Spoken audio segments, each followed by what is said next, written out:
Ready start.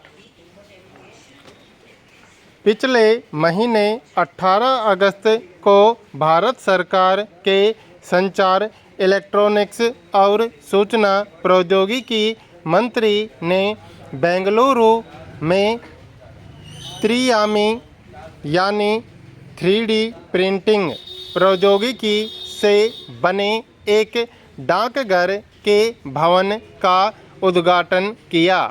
देश में इस प्रौद्योगिकी से निर्मित यह पहला भवन है जो सामान्य बजट से 30% सस्ता और वर्तमान भवन निर्माण की प्रक्रिया की तुलना में कम यानी 43 दिनों में बनने के लक्ष्य के बावजूद 43 दिन में ही बनकर पूरा हो गया था।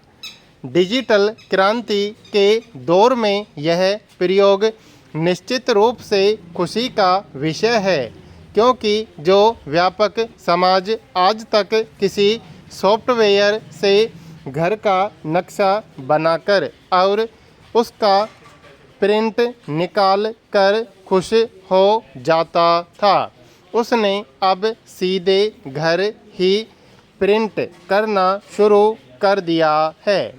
इसमें सिर्फ स्याही नहीं बल्कि अलग अलग उपयोग के लिए अलग अलग धातु का प्रयोग हो रहा है।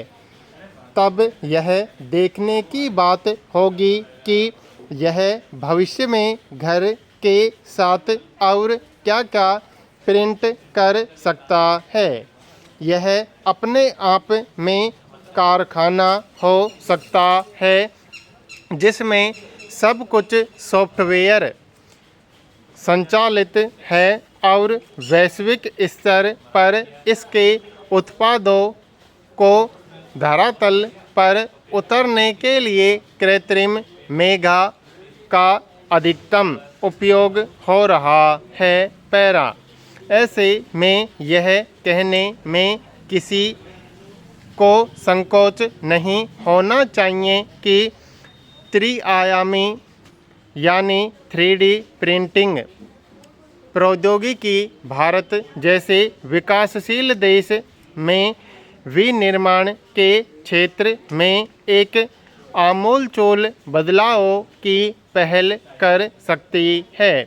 जाहिर है इसमें लागत और समय दोनों कम लगेंगे, साथ ही सुदूर और दुर्गम स्थानों पर विनिर्माण का काम न्यूनतम जोखिम के साथ संपन्न किया जा सकता है।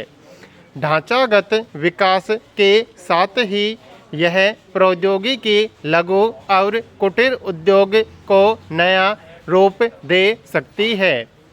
मानव के साथ जानवरों की हड्डी वाले अंग, खिलौने, घर में रखने वाले सजावट के सामान, फर्नीचर, बर्तन आदि बनाने के लिए ऐसे उपक्रमों की संख्या तेजी से बढ़ेगी और पारंपरिक मशीनें धीरे धीरे पीछे छूटती जाएंगी और डिजिटल प्रौद्योगिकी की भूमिका बढ़ती जाएगी। उत्पादों के डिजाइन और स्वरूप में विविधता और आकर्षण और अधिक बढ़ेगा।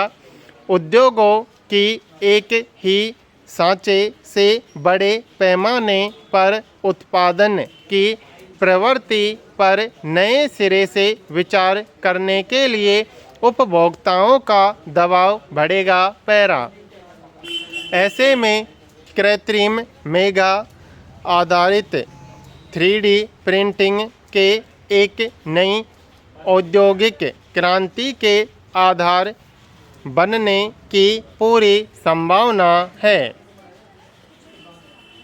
प्रौद्योगिकी और नवाचार रपट 2023 में कहा गया है कि 3D प्रिंटिंग का बाजार तेजी से बढ़ रहा है।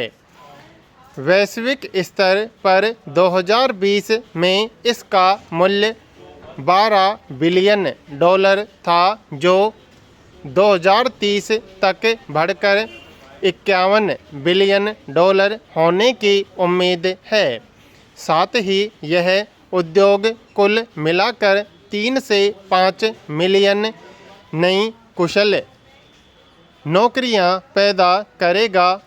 इस क्रम में सहायक नौकरियों की भी मांग तेजी से बढ़ रही है, क्योंकि उद्योग को इंजीनियरों, सॉफ्टवेयर विकासकर्ता, सामग्री वैज्ञानिकों के साथ बिक्री, विपणन और अन्य विशेषज्ञों की आवश्यकता पड़ेगी।